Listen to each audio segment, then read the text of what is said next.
सीमा हैदर जो कहती है सबूत उससे अलग मिलते हैं, यानी वो जो दावा करती है साक्ष्य बिल्कुल उससे भिन्न होते हैं। सीमा हैदर जो पेश करने की कोशिश करती है परिस्थितियां उनको नकार देती है। सीमा हैदर जो जताने की कोशिश कर रही है जांच एजेंसियां उस पर तिनका भर विश्वास नहीं कर रही है। एटीएस ने सीमा हैदर से पूछताछ की। उन्होंने सीमा से कई तरह के सवाल पूछे, कई सवालों के जवाब उन्होंने दिए और कई सवालों को उन्होंने टाल दिए। जांच एजेंसियों को शक है कि सीमा ने जिस तरह से एटीएस के सवालों के जवाब दिए थे, ऐसा लग रहा था कि वो इन सवालों के लिए पहले से तैयार थी, जैसे उसे पता हो कि भारतीय जांच एजेंसियां उससे यही सवाल करेंगी। अगर हम आपको डीएनए में सीमा हैदर से ही जुड़ी 3 सुपर एक्सक्लूसिव रिपोर्ट के बारे में बताएं तो शायद आप हैरान हो जाएंगे, लेकिन आज हम वो 3 सुपर एक्सक्लूसिव रिपोर्ट आपके सामने पेश करने वाले हैं। हमारे पहले सुपर एक्सक्लूसिव में हम आपको सीमा और सचिन से हमारी खास बातचीत दिखाने वाले हैं, जिसमें सीमा के भारत आने से जुड़ी कई ऐसी बातें बताई गई हैं जो उसने पहले किसी को भी नहीं बताया था। और इस बातचीत का सबसे खास एंगल यह है कि एटीएस से पूछताछ खत्म होने के बाद सीमा और सचिन सबसे पहले जी न्यूज के कैमरे पर थे। हमने उनसे हर वो सवाल पूछा जिसका जवाब आपको भी जानना है। सीमा ने जवाब दिए। उससे जुड़ी है डीएनए में आज दिखाई जाने वाली दूसरी सुपर एक्सक्लूसिव रिपोर्ट। सीमा और सचिन पाकिस्तान से दुबई, दुबई से काठमांडू, काठमांडू से पोखरा और फिर पोखरा से दिल्ली की अपनी यात्रा से जुड़ी कई बातें बताते हैं। लेकिन क्या सीमा ने एटीएस और हमें दिए इंटरव्यू में सच कहा था? क्या सच में काठमांडू में सीमा और सचिन की शादी हुई थी? आज हम आपको नेपाल के पोखरा से हमारी एक और सुपर एक्सक्लूसिव रिपोर्ट दिखाएंगे। इसके बाद सीमा हैदर से जुड़ी तीसरी सुपर एक्सक्लूसिव रिपोर्ट है नेपाल के बॉर्डर से। आप ही नहीं, हम भी सोच में पड़ गए कि क्या किसी भी देश के नागरिक का नेपाल के रास्ते भारत आना इतना सरल है, इतना आसान है, इतना सुगम है जितना सीमा बता रही है। आज हमने सच्चाई को पर्दाफाश करने की कोशिश की और वो सच अब आपके सामने आएगा। ये बात सही है कि नेपाल और भारत के बीच मैत्रीपूर्ण रिश्ते हैं। दोनों देशों के नागरिक एक दूसरे के देश में केवल अपने देश की नागरिकता का पहचान पत्र लेकर खुलेआम घूम सकते हैं, लेकिन ये विशेषाधिकार अन्य देशों के लिए नहीं है। तो आज हमारी तीसरी सुपर एक्सक्लूसिव रिपोर्ट नेपाल और भारत को जोड़ने वाली सोनौली बॉर्डर से है। हम यहां की सुरक्षा व्यवस्था का जायजा लेने पहुंचे थे। तो आज डीएनए के स्पेशल एडिशन में हम आपको सीमा हैदर से जुड़ी 3 सुपर एक्सक्लूसिव रिपोर्ट तो दिखाएंगे। तो चलिए शुरुआत करते हैं पहली सुपर एक्सक्लूसिव से। एटीएस ने 2 दिन की पूछताछ के बाद सीमा और सचिन को उनके घर छोड़ दिया। सीमा ने कई सवालों के जवाब दिए तो कई सवालों को उन्होंने टाल दिया। ठीक उसी तरह से जी न्यूज ने जब सीमा हैदर से उनके भारत आने से जुड़े कुछ सवाल किए तो सीमा ने उनके जवाब भी टालने की कोशिश की। हमने सीमा से भारतीय पहचान पत्र, गलत पहचान बताने और बिना दस्तावेज भारत में दाखिल होने से जुड़े महत्वपूर्ण सवाल पूछे थे। हमने ये भी पूछा कि सचिन से उसकी शादी कहां और कैसे हुई। इसके अलावा शादी से जुड़े गवाह और दस्तावेजी सबूत के बारे में भी हमने उससे कई सवाल पूछे। उन सवालों का सीमा हैदर ने क्या जवाब दिया, आज हम आपको वो सुनाने वाले हैं। हमने सीमा से सवाल पूछा कि जब एटीएस ने आपसे लंबी पूछताछ की तो आपने उनके सवालों का क्या जवाब दिया, और सीमा ने क्या कुछ कहा, आप सुनिए। सर, हर सवाल अब तो हर चीज़ को ज़्यादा ही पूछा गया, तो मैं नहीं बोलूँगी इस चीज़ को ज़्यादा पूछा गया, हर चीज़ को ज़्यादा ही पूछा गया। जी सर। इसके बाद हमने सीमा से पूछा कि आप कराची से यूएई, फिर नेपाल, उसके बाद भारत कैसे आए? क्या आपने सभी देशों के इमिग्रेशन क्रॉस किए थे? आपसे लोगों ने कुछ पूछा नहीं? इसका जवाब सीमा ने क्या दिया, अब वो सुनिए। सर मुझसे पहली बात तो सिर्फ पाकिस्तान की जो एयरपोर्ट है वहाँ से पूछताछ हुई, क्योंकि मेरे पास टिकट वीज़ा सब कुछ लीगल था। जो अब झूठ कहा जा रहा है कि सीमा ने 8 मई को वीज़ा पासपोर्ट बनवाया, मेरा पासपोर्ट तो पहले का था, पहला वीज़ा, दूसरा वीज़ा, हर चीज़ मेरी लीगल थी। ये जो सारे झूठ कहे जा रहे हैं उसके लिए मुझे कोई दुख नहीं, कि मीडिया का तो काम है, पर कुछ ज़्यादा ही कहा जा रहा है। मेरे पापा को मेरा बॉयफ्रेंड बताया जा रहा है, मेरे भाई सम्मान को मेरा पति बताया जा रहा है, तो ये बहुत गलत है। इसी दुख के कारण मैं मीडिया के सामने आना भी नहीं चाहती थी, क्योंकि बहुत गलत बोले जा रहे हैं, किसी के आत्मसम्मान को इतना दुख ना पहुंचाया जाए। सीमा से हमने पूछा कि आपका पासपोर्ट कब का है, क्या वो 8 मई को जारी नहीं हुआ था? बिल्कुल गलत है। आप पासपोर्ट मेरा मतलब 2022 का है, अक्टूबर का होगा, डेट फिक्स याद नहीं है मुझे, मेरे पासपोर्ट में लिखी होगी। ये बिल्कुल सरासर झूठ है। और सरासर झूठ ये भी है कि सीमा के पास 3 आधार कार्ड है। मेरे पास एक ही मेरा आधार कार्ड है, एक मेरे पापा का, एक मेरे उसका जो मेरे एक्स पति हैं उनके कार्ड की कॉपी, और एक मेरा वैक्सीन कोरोना का कार्ड था। ये सरासर झूठ है। और रही बात मोबाइलों की, तो एक मेरा मोबाइल तकरीबन 2021-22 में टूट गया था। सचिन ने कहा कि ले आओ, हम यहाँ बनवाएंगे। फिर हमने सीमा से ये कहा कि आपने पाकिस्तान के नादरा कार्ड को आधार कार्ड क्यों कहा? हमने ये कहा कि क्या उनके आधार कार्ड हैं? जी, शनाख्ती कार्ड सर, सॉरी, शनाख्ती कार्ड कहते हैं पाकिस्तान में। जी सर, सॉरी, नहीं, शनाख्ती कार्ड, क्योंकि आधार कार्ड बोल के मेरे मुंह से वही निकला जा रहा है, शनाख्ती कार्ड। और उनको आप 3 बता रहे हैं कि सीमा के 3 शनाख्ती कार्ड हैं। फिर हमने सीमा से पाकिस्तान से भारत आने के रूट के बारे में भी पूछा था, क्योंकि उसको लेकर अलग अलग तरह की बातें कही जा रही थी। सर मैंने सब सच जवाब दिया है, और मुझे ये विश्वास है सच सामने आएगा। जैसे मैंने पहले भी कहा था, मेरा मकसद प्यार था, इसके अलावा कुछ भी नहीं है, ना कभी हो भी सकता है। और रही बात जो मेरे रूट की, तो मेरा नेपाल तक मेरे पास सब कागज़ थे, पासपोर्ट था, वीज़ा था, सब कुछ थे। और रही बात दुबई की, तो दुबई मैं नहीं गई, दुबई की टिकट थी। वहाँ पाकिस्तान से सीधा जहाज़ नेपाल के लिए या भारत के लिए नहीं आता, जिसे कहते हैं एक जगह से मुझे एयरपोर्ट उतारा, दूसरे जहाज़ में बैठी हूँ, एयरपोर्ट उतार के मैं दूसरे जहाज़ में बैठी हूँ, ना कि मैं कहीं गई हूँ कि सीमा दुबई गई, ये हुआ वो हुआ। कितना चढ़ा के बोला जाएगा सर? सिर्फ मेरा एक ही गुनाह है, वो जो मैं भारत आई हूँ वो बस मतलब मेरे पास उसका वीज़ा या पासपोर्ट मतलब उसके लिए नहीं था। सीमा से हमने नेपाल पर भी सवाल किए थे, और उनसे हमने कहा था कि क्या नेपाल के होटल में पहचान पत्र दिखाया गया था? सर वो जो होटल वाले हैं, सुने, उनको मेरा नाम भी पता था, सीमा नाम है, सचिन का नाम सचिन पता था। वो मुझसे देखिए, मतलब कई लोगों से वो लेते ही नहीं, वो ना आधार कार्ड मांगते हैं, ना मेरा शनाख्ती कार्ड मांगा, कुछ भी हमसे नहीं मांगा। हाँ, फैमिली की तरह वो रखते थे हमें। उनके पापा मुझे बेटी करके बुलाते थे, जिनके साथ मेरी वीडियो भी वायरल हो रही है। उनके बच्चों के साथ मैं खेलती थी, बिल्कुल फैमिली की तरह रखते थे मुझे वो। उनको मेरा सही नाम भी पता था। पता नहीं क्यों वो सर झूठ कह रहे हैं। जो होटल के लड़का है वो भी हमारे साथ बातचीत करता था, पता नहीं क्यों वो झूठ कह रहा है कि इनका नाम झूठा लिखवाया, अभी नाम वो मिल नहीं रहा। हमने कोई झूठा नाम नहीं लिखवाया। सचिन, वो मुझे सचिन को भी जानते कि सचिन है, सीमा को जानते थे कि सीमा है। उनके साथ फैमिली की तरह रहते थे सर। फिर हमने सीमा से एक बड़ा सवाल ये भी किया कि क्या आपकी शादी सचिन से हुई भी है या नहीं? अगर हुई है तो क्या उसका गवाह या लिखित दस्तावेज है? सर हाँ, सब मिल जाएंगे, मेरे टिकटॉक आईडी में थे, सब मिल जाएंगे, आप इस बात की चिंता ना करें। और शादी हमारे नेपाल में ही हुई थी।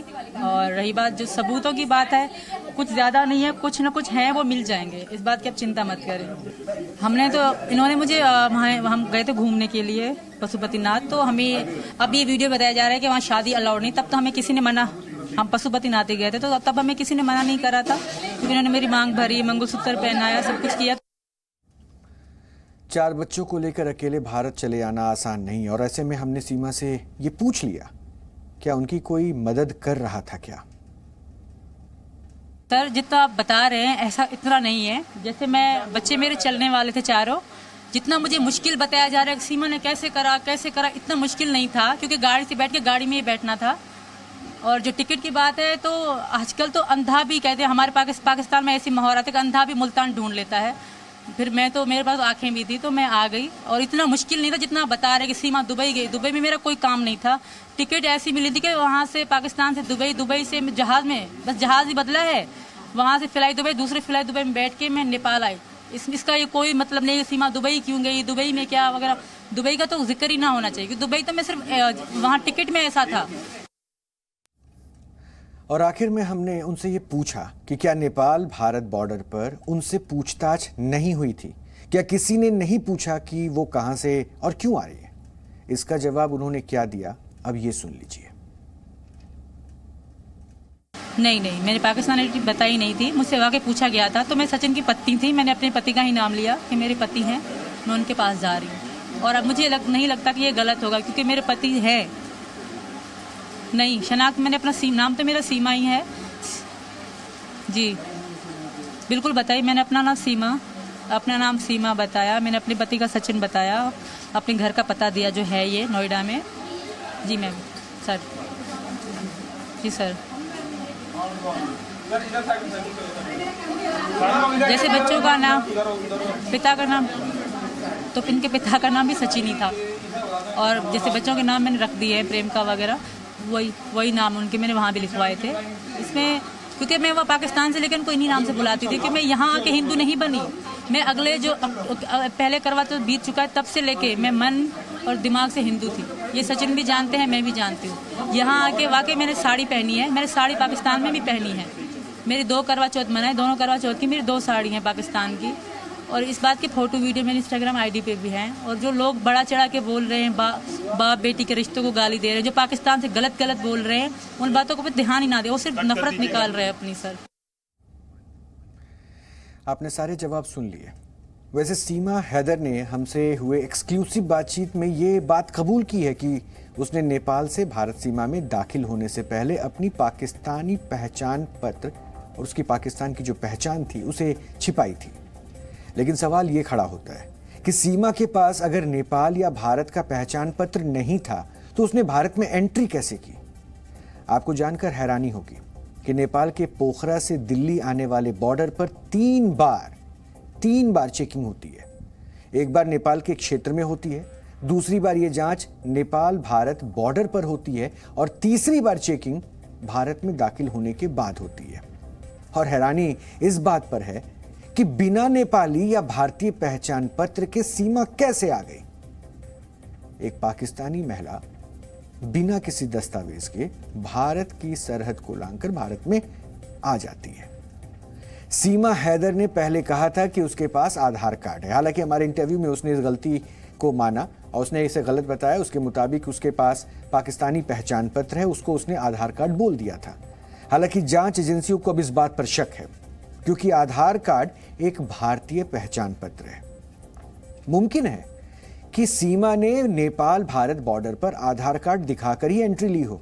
और सीमा ने अपनी शादी के बारे में बताया था कि उसकी शादी काठमांडू में पशुपतिनाथ मंदिर में हुई थी।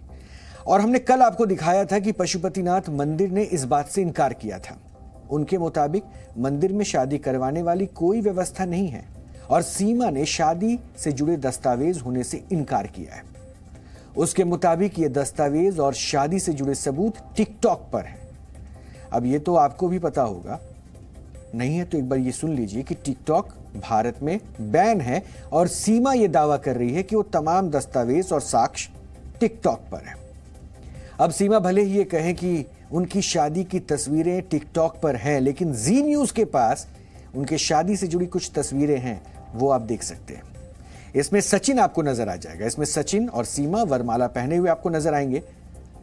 यही नहीं, इसमें सीमा के 4 बच्चे भी दिखाई दे रहे हैं। लेकिन अब ध्यान देने वाली बात यह है कि यह तस्वीरें काठमांडू की है या कहीं और की है, इसको लेकर संदेह है। क्योंकि इसी में एक तस्वीर ऐसी भी आपको नजर आ रही होगी। इन तस्वीरों को अगर आप ध्यान से देख रहे हैं तो इन तस्वीरों में एक तस्वीर ऐसी नजर आएगी जिसमें चारपाइयां दिख रही है। और आपको याद होगा कि सचिन और सीमा ग्रेटर नोएडा के जिस घर में किराए पर रह रहे थे वहां पर भी चारपाइयां दिखाई दे रही थी। तो इसको लेकर भी जांच एजेंसियों को अभी बहुत कुछ पता लगाना है। लेकिन अब समय है सुपर एक्सक्लूसिव रिपोर्ट नंबर 2 का। सीमा हैदर अपने 4 बच्चों के साथ काठमांडू में लैंड हुई और वहां से दिल्ली आ सकती थी, लेकिन उसने पोखरा से दिल्ली आने का रास्ता चुना। काठमांडू में पहुंची, काठमांडू से दिल्ली आ सकती थी क्योंकि काठमांडू से दिल्ली के लिए भी बसें चलती हैं और काठमांडू से दिल्ली की दूरी करीब 1100 किलोमीटर है।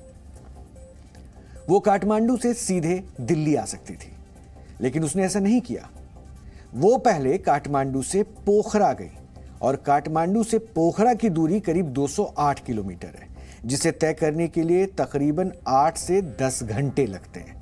सिर्फ यही नहीं, ये रास्ता खराब है जिसकी वजह से समय ज्यादा लगता है।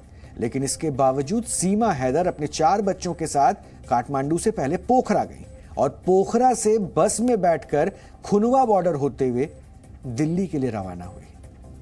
उसने अपने करीब 1100 किलोमीटर की इस यात्रा को 1300 किलोमीटर तक कर लिया। आप समझ रहे हैं, 200 किलोमीटर से ज्यादा वो फिर से यात्रा पे निकल गई। और अब जांच एजेंसियां इस सवाल का जवाब भी जानना चाहती है कि आखिर उसने काठमांडू से सीधे दिल्ली आना क्यों नहीं चुना, क्योंकि उसने पहले पोखरा और फिर वहां से दिल्ली के लिए बस पकड़ी। जब हमें पता चला कि सीमा हैदर ने अपने बच्चों के साथ दिल्ली आने के लिए पोखरा से बस पकड़ी है, तो फिर उसके बाद हमारी टीम नेपाल के पोखरा पहुंच गई। हम उस ट्रेवल एजेंसी के ऑफिस पहुंचे जिसकी बस में बैठकर सीमा हैदर गलत पहचान बताकर भारत आ गई। हमने जब इस मामले में पड़ताल की तो हमें सीमा हैदर की इस यात्रा से जुड़े कुछ गहरे राज पता चले जो हम आपके सामने रख रहे हैं।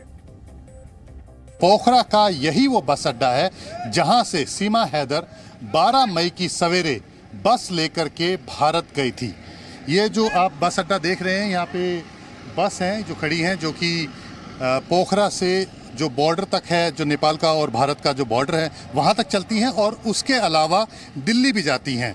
तो यहाँ से बैठ करके, क्योंकि जो सीमा हैदर ने पुलिस को बताया है और जो अभी तक जांच में निकल करके आया है, वो 11 मई की रात को यहाँ पर पोखरा में आ गई थी और उसके बाद 12 मई की सवेरे, क्योंकि 11 मई की रात को जब वो यहाँ पर पहुँची तो पोखरा में रुकी और उसके बाद 12 मई को वो सवेरे सृष्टि यातायात प्राइवेट लिमिटेड, जिसकी बस जो चलती है पोखरा से दिल्ली तक, इस बस में सवार होकर के वो भारत पहुंची थी और दिल्ली पहुंचने के बजाय वो नोएडा में, यानी कि गौतम बुद्ध नगर जिला है जो, वहां पर बीच रास्ते में ही उतर गई थी।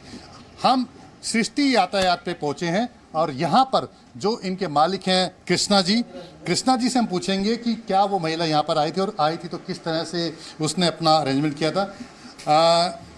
आपसे मैं बात कर सकता हूँ? ओके जी, ओके। आपका नाम? मेरा कृष्णा पौडेल जी। कृष्णा जी, एक खबर आपने सुनी होगी कि एक पाकिस्तानी महिला है जो कि पाकिस्तान से पहले काठमांडू आई, काठमांडू से फिर वो पोखरा आई और फिर सीधे भारत गई। हाँ जी। तो वो पोखरा जब आई थी तो वो आप ही की बस में सवार होकर के दिल्ली गई थी? हाँ जी, हमारे गाड़ी में गई थी वो 12 मई को इधर से। तो अगले दिन उसका कॉल आया था हमको, वो टिकट चाहिए 4। उसका वो दिल्ली से भी एक कॉल आया था ना, हमारा फैमिली उधर से आ रहा है तो आपके सीट अवेलेबल है कि नहीं आपके। अच्छा, मतलब कि सीमा हैदर ने आपको फोन किया था या वहां से किसी ने आपकी कंपनी को फोन करके? इंडिया से कांटेक्ट किया था वो सीट के लिए, कोई बंदे ने कांटेक्ट किया था, वो नाम मेरे को मालूम नहीं है ना। अच्छा। तो उसने बोला था सीट अवेलेबल है कि नहीं, हमारा फैमिली उधर गई है पोखरा, तो उधर से आना है इधर। तो हमने बोला ठीक है, आपका वो इधर पोखरा से कौन आने वाला है उसका नंबर दे दीजिए। तो उसने हमारे नंबर में कांटेक्ट किया ना। अच्छा। तो उसके हिसाब से वो 12 मई को सुबह आई हो 6:45 को ऑफिस में। हमारा गाड़ी तो 7 बजे यहाँ से डेली जाता है, तो 7 बजे इधर से वो 4 बच्चे थे ना उसके पास, तो उसके पास वो पैसा भी पूरा नहीं था। अच्छा, कितना पैसा था? वो हमारा किराया बनता था 4 का 20,000 रुपया नेपाली। अच्छा, मतलब एक आदमी का 5,000 रुपये नेपाली आपका बस का किराया है। लेकिन बात क्या है, वो बच्चा थे ना छोटे छोटे, उसी हिसाब से वो डिस्काउंट करके हम लोग तो 18,000 उसने पेमेंट करना था, लेकिन उसके पास वो 12,000 भी कैश पैसा नेपाली 12,000 था सिर्फ।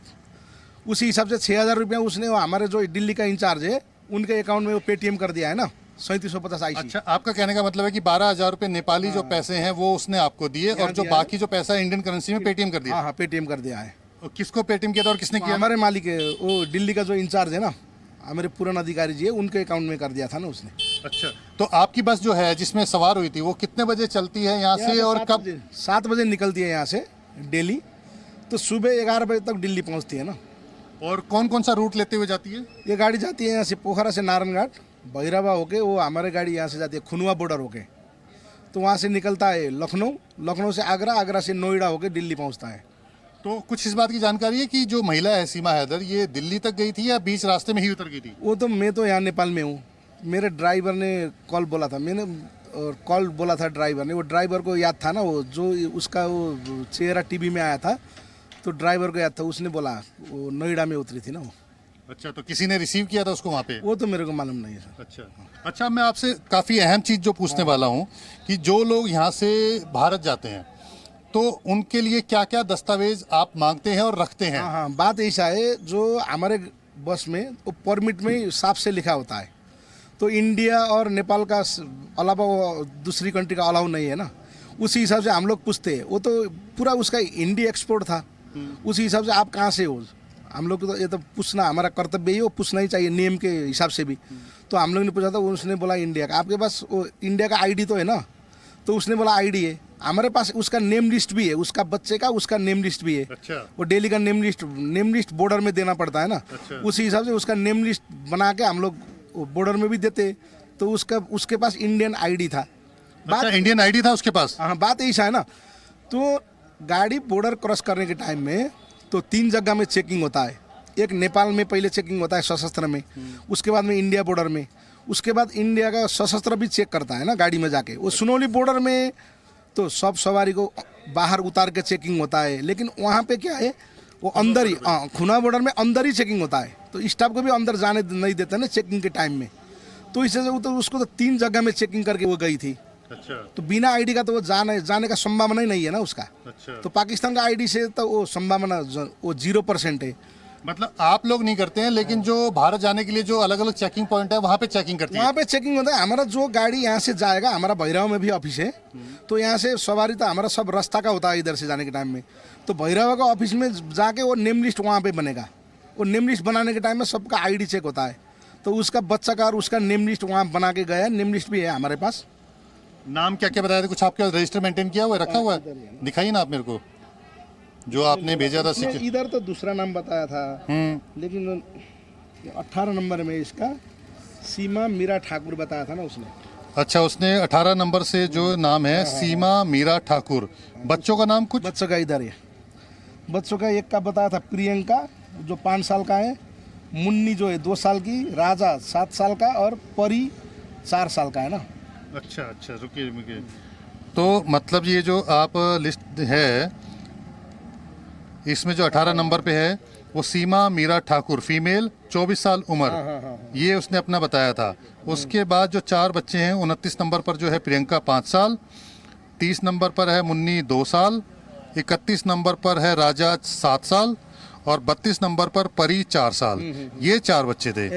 अच्छा, और ये लिस्ट आपने कहाँ भेजी थी? वो तो बॉर्डर में भेजते हैं ना हम लोग। अच्छा, बॉर्डर में भेजते हैं। बॉर्डर में है ना, ये नेपाल बॉर्डर में भी, इंडिया बॉर्डर में भी है लिस्ट। अच्छा, तो टोटल उस दिन आपकी गाड़ी में 36 लोग जो हैं? 36 लोग हैं। 36 लोग। 37 सीटर गाड़ी है, एक सीट खाली था ना। 36 लोग थे। अच्छा, कुछ इस बात की जानकारी है कि क्योंकि जब आप बता रहे हैं कि वहाँ पे इंडिया में ही कांटेक्ट किया गया था इनकी बुकिंग के लिए, तो वो जो महिला आई थी, ये जो सीमा, इसने नाम बताया अपना, ये पहले आई थी तो कैसे आई थी? कुछ इस बात के बारे में जानकारी थी? पहले तो हमारे ऑफिस में नहीं आई थी ना, वो फोन से कांटेक्ट हुआ था उसका। अच्छा।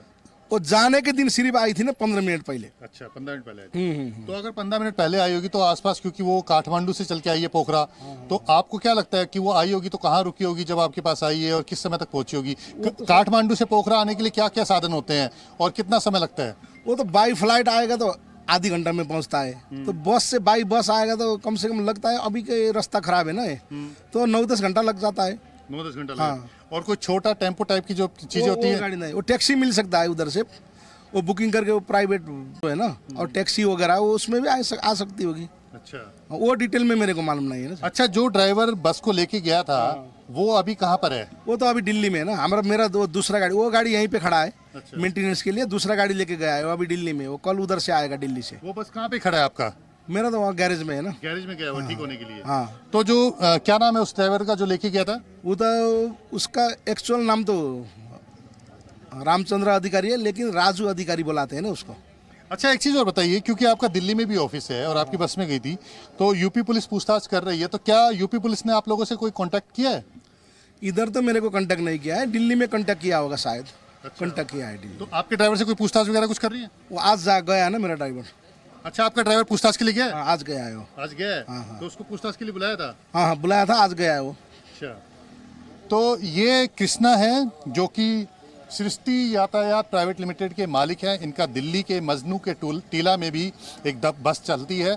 सरोजनी नगर में इनका दफ्तर है। और ये बता रहे हैं कि सीमा हैदर 12 मई की सवेरे यहाँ पर आई थी, 15 मिनट पहले आई थी, यानी कि 6:45 पर सवेरे यहाँ नेपाल के पोखरा बस अड्डे पर पहुँची थी। और 7 बजे जो बस चलती है नेपाल से भारत के दिल्ली, वहाँ तक जो बस चलती है, जो कि अगले दिन 11 बजे पहुँचती है, तो उस बस में सवार होकर के सीमा हैदर, जिसने अपने बच्चों का नाम गलत बताया था, और उसके बाद उस बस में सवार होकर के वो जाती है। 18,000 रुपये किराया लिया गया था, जिसमें से 12,000 रुपये नेपाली पैसे सीमा हैदर ने यहाँ पर दिए, और उसके अलावा 3750 रुपये, क्योंकि डिस्काउंट दिया गया था, 5,000 रुपये पर पर्सन जो टिकट है वो है।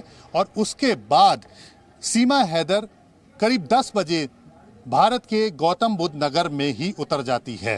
तो इसका मतलब साफ है कि वहाँ से लगातार जो है कांटेक्ट किया जा रहा था। और जैसा कि कृष्णा ने बताया भी कि वहीं पर पहले कांटेक्ट करके टिकट बुक की गई थी और बताया गया था कि उनके परिवार का व्यक्ति यहाँ पर बच्चों के साथ भारत आ रहा है। तो यानी कि भारत से लगातार सीमा को मदद की जा रही थी।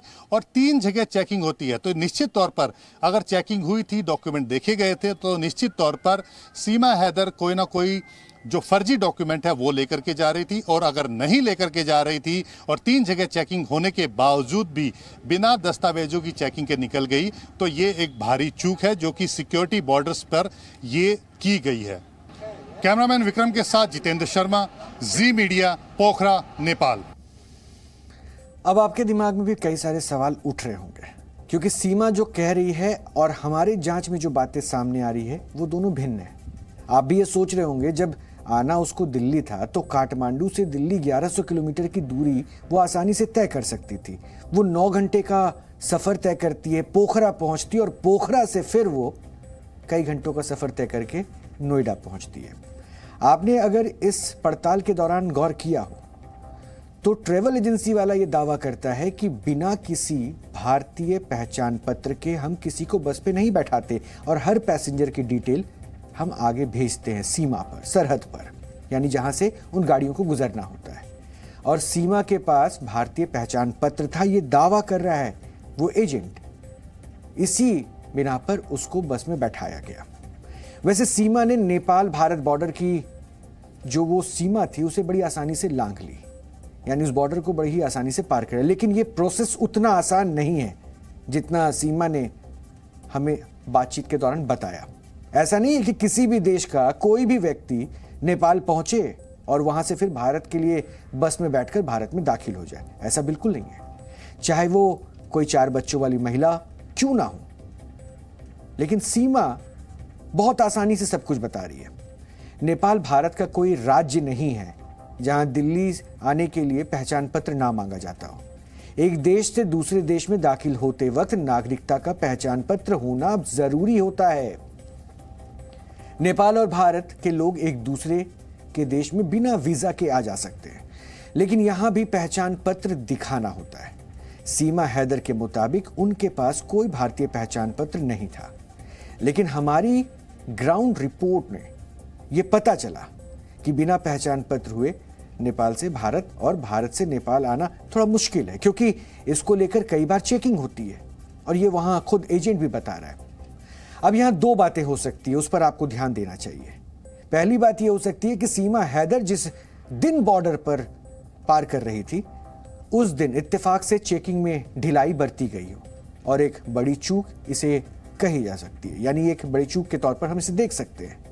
और इसलिए हमने बार बार ये सवाल भी उठाया, सवाल तो हमारे खुफिया एजेंसी पर है कि कोई भी हमारे सरहद को कैसे लांघ जाता है। दूसरा ये कि सीमा हैदर के पास अपना और अपने बच्चों से जुड़े भारतीय पहचान पत्र मौजूद थे, जिसकी मदद से वो भारत में दाखिल हो पाई। सीमा हैदर का केस देखने के बाद हो सकता है कि बहुत से लोगों को नेपाल के रास्ते भारत में अवैध घुसपैठ करना अब आसान नजर आता हो। तो ऐसे लोगों की सोच बदलने के लिए हम लेकर आए हैं ये हमारी तीसरी सुपर एक्सक्लूसिव रिपोर्ट, वो भी सोनोली बॉर्डर से। हमारी इस रिपोर्ट में हम आपको बॉर्डर पर जांच का प्रोसेस दिखाएंगे, तरीका दिखाएंगे, ताकि इसके जरिए आप समझ सके कि सीमा हैदर के लिए 4 बच्चे के साथ नेपाल से भारत आना उतना आसान नहीं होगा जितना सीमा बता रही है। देखिए इसे। इस वक्त हमारी मौजूदगी नेपाल और भारत की सीमा पर है। जरा तस्वीरें हम आपको दिखाते हैं। ये आप देख सकते हैं एसएसबी के तमाम जवान हैं और नेपाल से आने वाले लोगों की किस तरह से यहाँ पर स्कैनिंग की जा रही है। यहाँ 2 अलग अलग लाइनें बनी हुई है। पुरुषों के लिए अलग लाइन है, महिलाओं के लिए अलग लाइन है। सबसे पहले लोगों की यहाँ पर आप देखिए मेटल डिटेक्टर से भी तमाम चीज़ों की जांच की जा रही है। जो लोग सामान लेकर आ रहे हैं उनके सामानों की भी जांच की जाती है। और इसी के साथ साथ आपको बता दें कि ये लोग नेपाल से आए हुए हैं जो कि अब भारत में दाखिल हो रहे हैं। इनके पहचान पत्र, इनकी डिटेल्स यहाँ से ली जा रही है। साथ ही आपको दिखाएंगे कि कैसे यहाँ पर स्कैनर भी है। सामान लेकर जो तमाम लोग आते हैं उनका यहाँ पर सामान स्कैन किया जाता है। यहाँ आप देखिए अभी अभी इन्होंने अपना सामान स्कैन कराया और ये लोग अब आगे जा रहे हैं। कहाँ से आए आप लोग? गुलमी से। आप लोगों का यहाँ पर सामान चेक हो गया? हाँ हो गया सामान। आईडी चेक किया? हाँ, मेरा हो गया। इसका एक लड़का है ना, उसका मंगा रहा है जो घर से। उनके पास आईडी नहीं है तो है, पर अभी जाना भूल गया उसने। तो बिना आईडी के जाने नहीं देंगे? नहीं, जाने नहीं दे रहे, इसलिए आईडी मंगा रहेगा उसे। तो देखिए इतनी चेकिंग हो रही है कि बिना आईडी के जाने नहीं देंगे। लेकिन और आगे बढ़कर आपको तस्वीरें दिखाते हैं कि यहाँ पर ये स्कैनर मशीन है। इसके अलावा डॉग स्क्वाड भी है।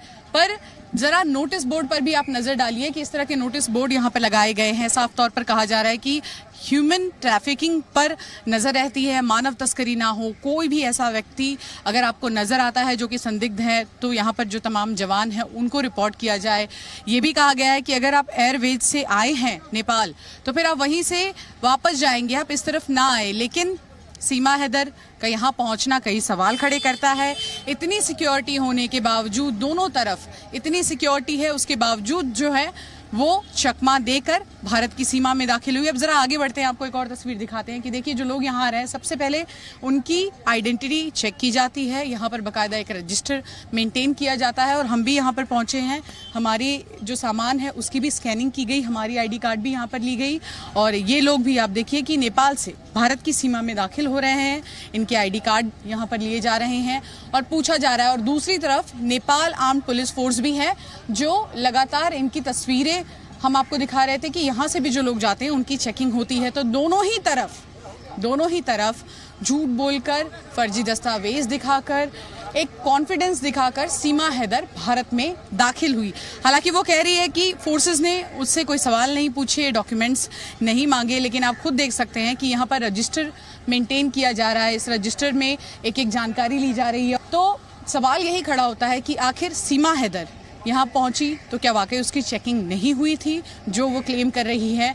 और तमाम फोर्सेस यहाँ पर जब चेकिंग कर रही है तो ऐसे में सीमा कैसे चकमा देकर निकल गई? कैमरा पर्सन प्रमोद के साथ शिमांगी ठाकुर, जी मीडिया। वैसे सीमा हैदर एक मिस्ट्री गर्ल बन गई है। वो 5वीं पास होने के बावजूद भी बड़े आराम से पाकिस्तान से भारत आ जाती है और उसके मुताबिक उसके पास केवल पाकिस्तानी पहचान पत्र था। बावजूद इसके 3 चेकिंग पॉइंट से बचते हुए वो भारत आ गए। क्या ये इतना आसान था? सोनौली बॉर्डर से आई रिपोर्ट देखकर ऐसा नहीं लगता है। इसलिए जांच एजेंसियां अभी इस केस में कई सवालों के जवाब नेपाल में तलाशेगी। जी न्यूज़।